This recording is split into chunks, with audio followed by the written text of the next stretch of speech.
All right, so you know how it is, right?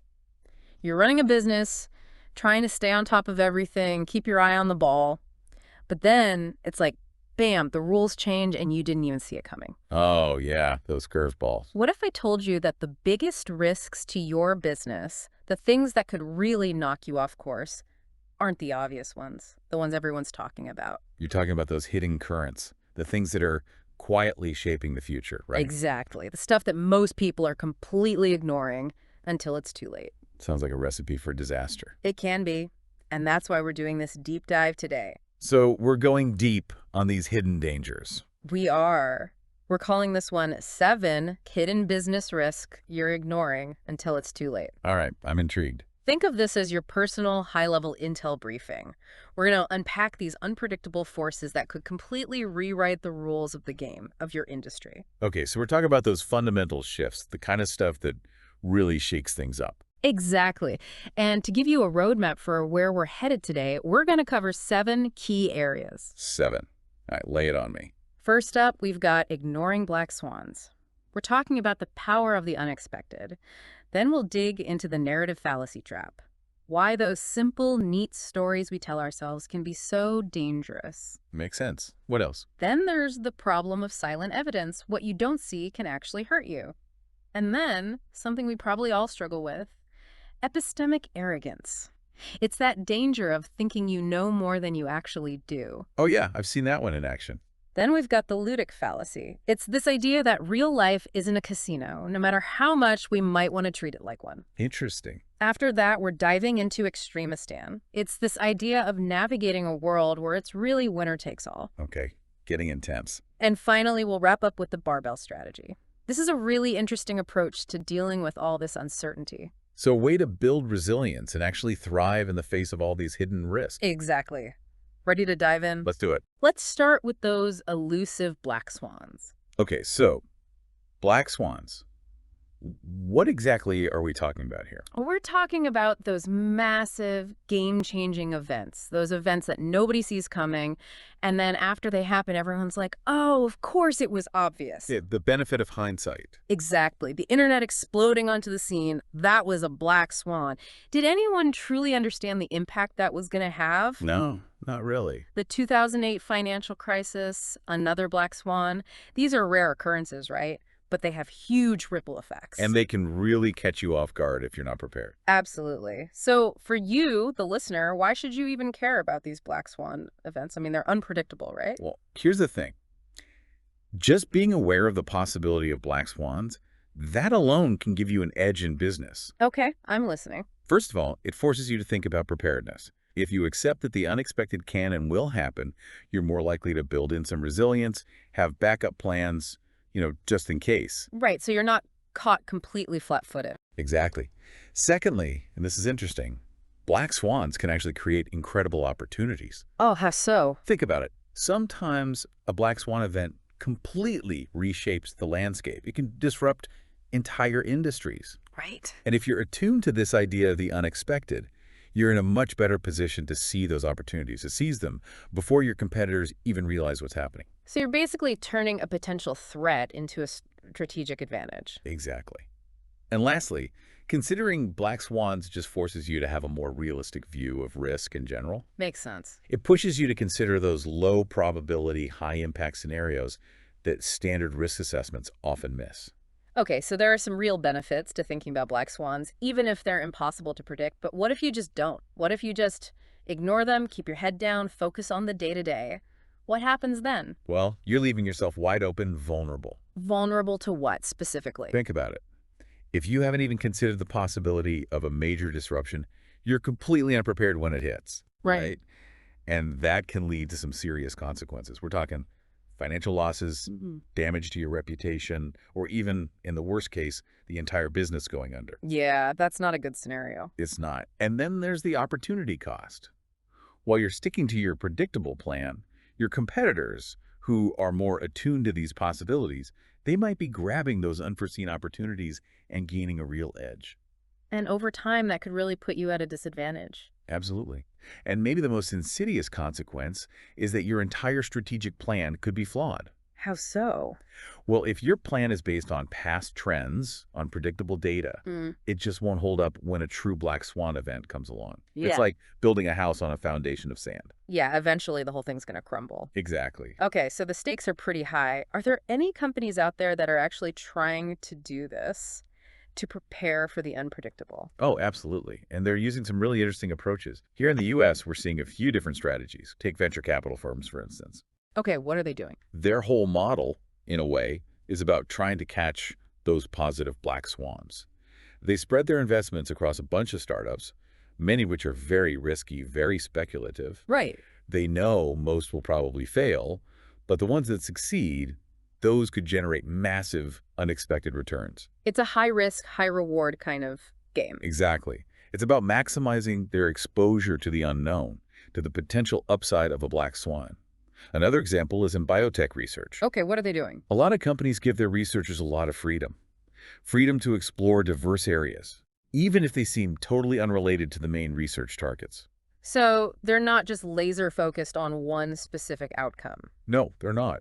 And the reason for that is big breakthroughs, those truly disruptive innovations, those positive black swans, they often come from those unexpected places. So it's about casting a wide net, exploring the edges. Exactly. And then you've got companies that take a more direct approach, what's called scenario planning and red teaming. Red teaming. Sounds intense. It can be. They run exercises, basically war games, where they try to imagine and prepare for really extreme, low probability events. So they're deliberately putting themselves in those worst case scenarios. They are. It helps them develop more flexible and resilient ways to respond, even to those seemingly impossible events. That's really interesting. And on the flip side, what are the warning signs that a company is not thinking this way? Well, one big red flag is relying too much on very narrow market research. Meaning? Companies might focus only on what their existing customers are saying, what the current market trends are. So they're kind of trapped in the present. Yeah, they're not looking at the bigger picture. And that means they could completely miss a disruptive innovation, a big shift in customer behavior, something that comes seemingly out of nowhere. And suddenly they're irrelevant. Exactly. Another mistake is not diversifying enough. Putting all your eggs in one basket or even a few baskets can be really dangerous, especially if a black swan event hits those specific areas. Makes sense. Anything else? One more. Ignoring weak signals and outliers. Organizations might dismiss seemingly small or unusual events as unimportant, failing to see that these could be early signs of potential black swan. Okay, so they're not connecting the dots. Exactly. So let's bring this back to me, the listener. How do I take this idea of black swans, this concept of the unpredictable, and actually use it to make my business stronger, maybe even find those unexpected opportunities? It starts with a shift in mindset. Yeah. You got to cultivate what some call empirical skepticism. Don't just blindly trust historical data or what the experts are saying. So question everything. In a way, yes. Encourage experimentation within your company. Make small, calculated bets that have the potential for big upside. So embrace a little bit of risk, but in a smart way. Exactly. Be open to unexpected findings. And most importantly, be ready to pivot, to change your strategy if a black swan event does happen. So flexibility is key. Absolutely. Think about Netflix. They started out mailing DVDs, right? Then streaming came along, and they adapted. They turned what could have been a threat into a massive success. So they saw the black swan coming and rode the wave. They did. And that's the core idea here. You want to maximize your exposure to those positive black swans through smart risk-taking. While also protecting yourself from the negative ones. Exactly. Okay, that's black swans. Let's move on to our second hidden risk, the narrative fallacy trap.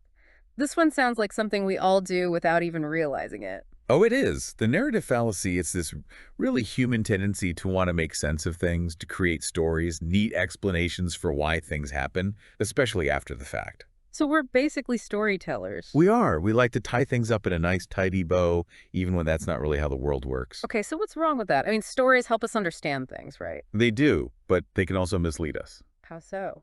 Well, first of all, it makes it really hard to be objective. We might attribute success entirely to skill and blame a failure on incompetence, when, in reality, luck played a big role in both. So we're oversimplifying things. We are. And then there's hindsight bias, that feeling of, oh yeah, I knew that was going to happen. Yeah, we all do that. It makes it really hard to actually learn from the past because we change how we remember how uncertain things felt at the time. So it's like we're rewriting history in our own minds. In a way, yes. And this leads to poorer decision-making, especially when we're dealing with uncertainty. Because we think we can predict the future based on these neat stories from the past. Exactly. So what's the antidote? How do we avoid falling into this narrative trap? Well, you have to consciously try to be more objective, more analytical in how you look at events. So less storytelling, more data. In a sense, yes. Hmm. You need to consider all the different factors that contributed to an outcome, including those that were just random chance. So embrace the messiness. Embrace the messiness, and by doing that, you can actually learn from both your successes and your failures without that "I knew it all along" distortion. That's a really valuable skill. It is. And it helps you make better decisions in the face of uncertainty because you're approaching things with more caution, with a more nuanced understanding of how randomness works. Okay, so that's how we, as individuals, can try to avoid this narrative trap. What about companies? Are there any companies out there that are doing this well, that are trying to counteract this natural human tendency to create stories? Oh, absolutely.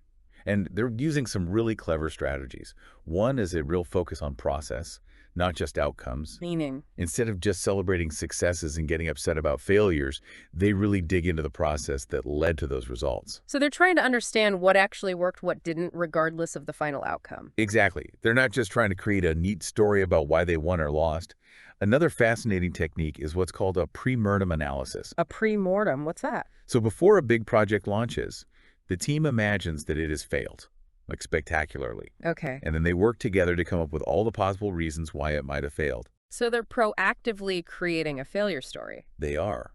It helps them uncover hidden assumptions, potential problems that a more optimistic, success-focused narrative might miss. That's pretty clever. Anything else? Another strategy is using statistical analysis on large data sets.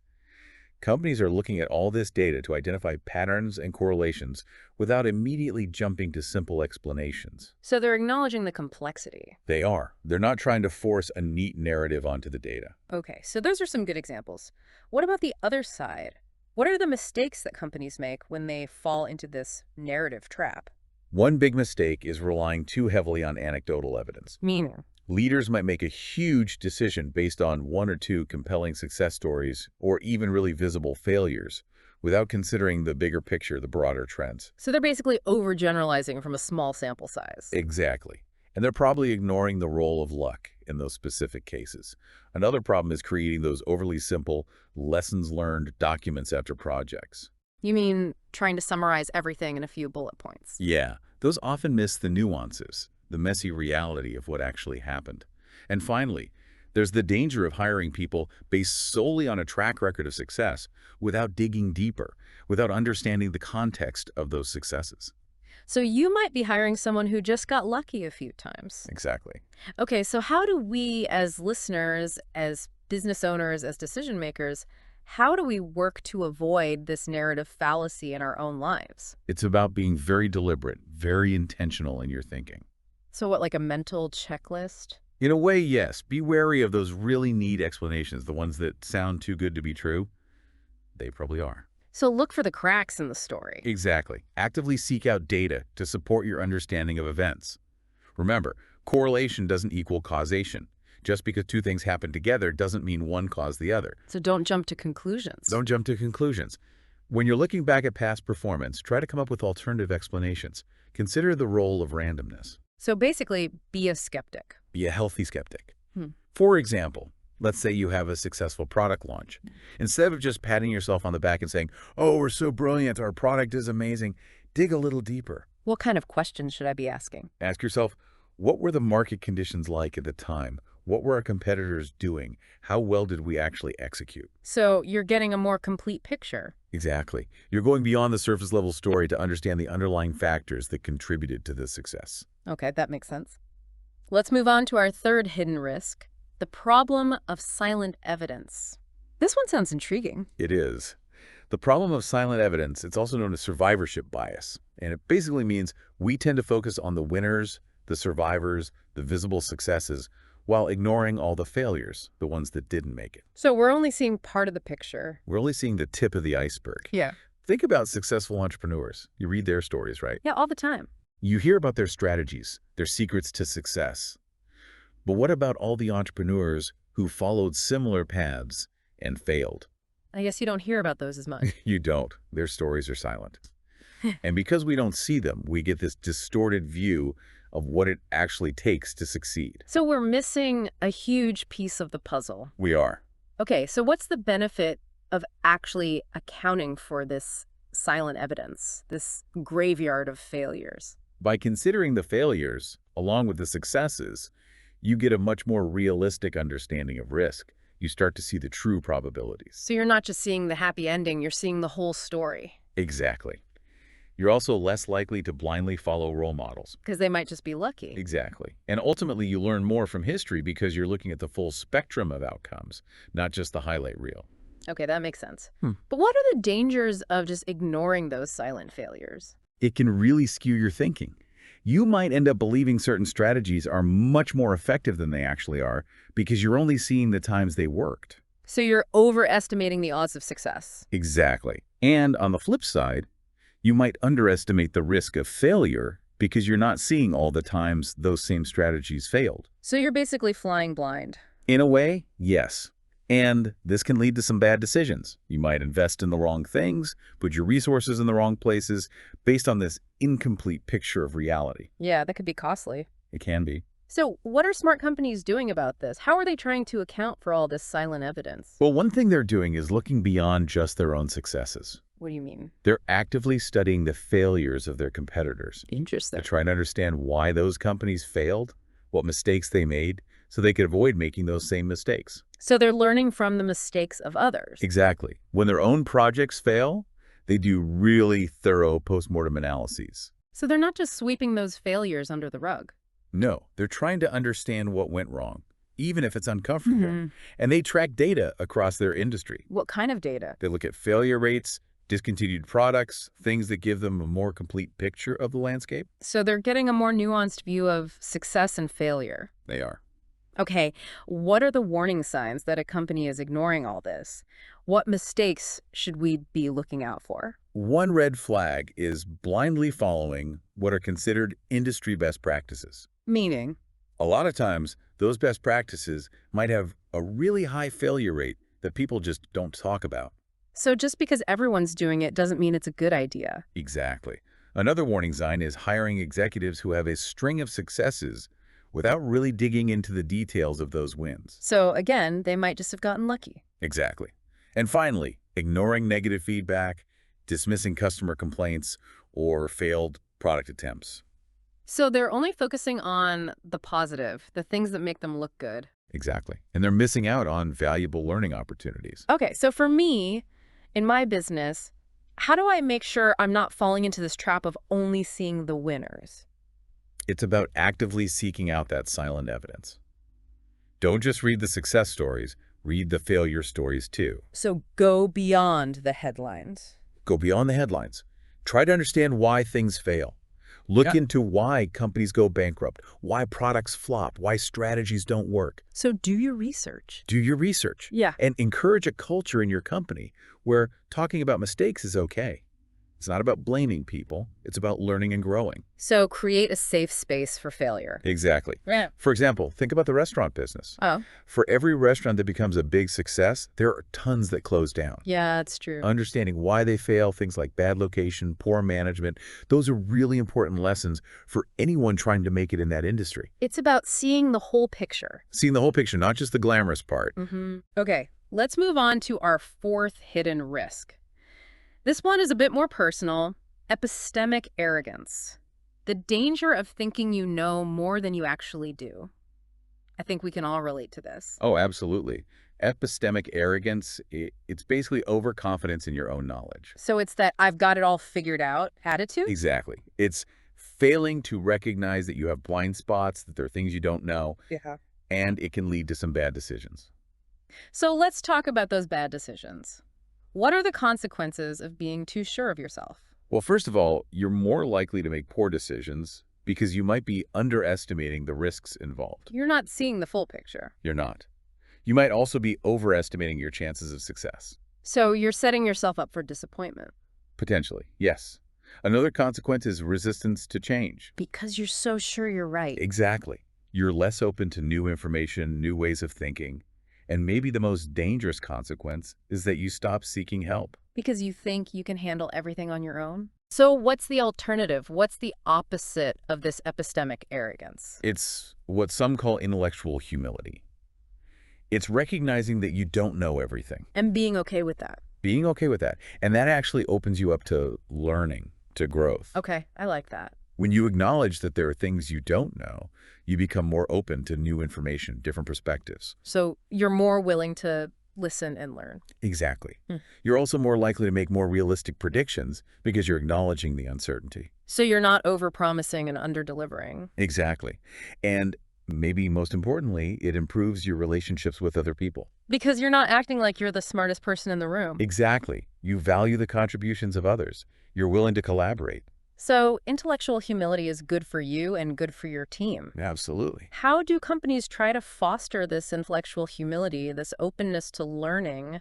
One thing they do is focus on building diverse teams. Diverse in terms of... Diverse in terms of backgrounds, experiences, ways of thinking. They recognize that no one person has all the answers. So it's about getting different perspectives. Exactly. They also encourage a culture of questioning. Meaning? People feel comfortable challenging assumptions, no matter their level in the company. It's not about being disrespectful. It's about making sure everyone's thinking critically. So it's about creating a space for healthy debate. Exactly. And they regularly review their core assumptions. So they're not just sticking to the same old way of doing things. No, they're adapting as new information comes in. So they're staying agile. They are. What are the warning signs that a company is struggling with this, that they're stuck in a state of epistemic arrogance? One big warning sign is groupthink. What's that? It's when everyone in a team starts thinking the same way, and they're not open to different viewpoints. So they're all in their own echo chamber. Exactly.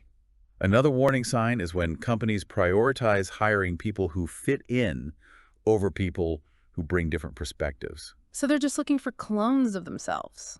In a way, yes. And that limits their ability to see things from different angles. It makes them very vulnerable to blind spots. It does.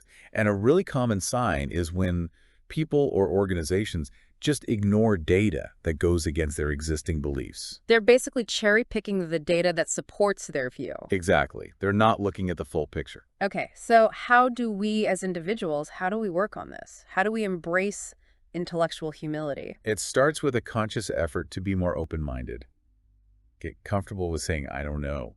Seek out information that challenges your beliefs, even if it's a little uncomfortable. So step outside your comfort zone. Step outside your comfort zone. Make learning a priority. Ask for feedback and actually listen to it. Don't just get defensive. Don't get defensive. Think about historical examples, like the captain of the Titanic. Oh. He had all this experience, but he believed his ship was unsinkable. And we all know how that turned out. We do. In business, you need to be willing to question your assumptions, Yeah. to seek out different viewpoints. It's about recognizing the limits of your own knowledge. Exactly. Okay, that's a good reminder. Let's move on to our fifth hidden risk, the ludic fallacy. This one sounds like it has to do with how we think about risk. It does. The ludic fallacy, it's basically the mistake of using simple models, like the kind you'd use in a game of chance, to try to understand and manage risk in the real world. So we're applying casino logic to real-life situations. In a way, yes. Okay, so what's the problem with that? The problem is that real life is much more complex than a casino game. In what way? Well, in the casino game, you know the rules, you know all the possible outcomes, and you usually know the probabilities. It's a closed system. It is. But the real world, it's messy, it's unpredictable. There are things we don't even know we don't know. There are all these interconnected factors, and things can change in an instant. So our simple models just don't capture that complexity. They don't. What are the benefits of recognizing this difference, of avoiding the ludic fallacy? When you avoid the ludic fallacy, you start to use more realistic models to manage risk. Models that take into account the messiness of the real world. Exactly. And that leads to better strategic planning. because your strategies are based on a more nuanced understanding of what could happen. You're not just relying on simplistic probabilities. You're not. And ultimately, you make better decisions because you're less likely to underestimate the risks. So you're being more cautious, more thoughtful. Exactly. What happens when we fall into this trap, when we apply that casino logic to real life? We make mistakes, sometimes big ones. Like what? Well, one common mistake is underestimating extreme risks. You mean those black swan events? Exactly. We might not properly account for those low probability, high impact events because they don't fit into our neat little models. So we're basically blindsided by them. We are. And that can lead to a false sense of security. We think our risk management tools have got us covered, but they don't. And then, when a real crisis hits, we're not prepared. Exactly. Are there any companies out there that are using more sophisticated approaches to risk management, approaches that go beyond the simplistic casino logic? Oh, absolutely. And they're doing some really interesting things. For example, in finance, some companies are using what are called fat tail risk models. Fat tail? What's that? It basically means they're recognizing that really extreme events, those black swans, are more likely to happen than standard models would suggest. So they're adjusting their models to account for the unexpected. They are. They're also using stress testing and simulations that are much more complex that take into account all these interconnected factors. So they're trying to create a more realistic picture of how things work. They are. And the overall focus is shifting from just trying to predict everything to building resilience, the ability to adapt to whatever happens. So it's not about being right, it's about being able to handle whatever comes your way. Exactly. What are some of the mistakes that companies make when they stick to those oversimplified models? One common mistake is relying too much on standard deviation and what's called value at risk, or VAR, especially in finance. Okay. Those often assume that outcomes will follow a normal distribution, that bell curve. Right. And they don't really account for those extreme events, those outliers. So their models are too neat, too tidy. Exactly. They're not reflecting the real world. Another mistake is doing simulations that are too narrow, too controlled. They don't capture how different things can interact to create bigger problems. So they're missing those cascading effects. They are. And finally, developing rigid, inflexible plans. If your plan can't adapt to unexpected events, you're in trouble. So you need to build in some flexibility, some wiggle room. You do. Okay, for us as listeners, how do we make sure we're not falling into this ludic fallacy, this trap of thinking the wind works like a casino? First of all, just be aware of the difference. Between games and real life. Between games and real life, don't rely on those simple probability models. The ones they teach you in statistics class. Exactly. Embrace complexity. Use risk management tools that account for those fat tails, those extreme events. So tools that are more sophisticated, more aligned with the real world. Exactly. And focus on building resilience into your organization. So you can adapt to whatever happens. Exactly. For example, a retailer shouldn't just look at past sales data to try to predict future demand. Yeah. They need to think about things like supply chain disruptions, sudden changes in customer behavior, things their simple models wouldn't predict. So they need to think outside the box, beyond the data. They do. Okay, that's really helpful. Let's move on to our sixth hidden risk. This one has a pretty interesting name. Living in Extremistan, navigating a world of winner takes all. Yeah, Extremistan. It's a great way to describe certain environments, certain industries, where a very small number of events or individuals have a huge impact on the overall results. So it's not a level playing field. No, it's not. Think about things like best-selling books. Okay. A few books sell millions of copies, and the rest barely sell any. So it's a very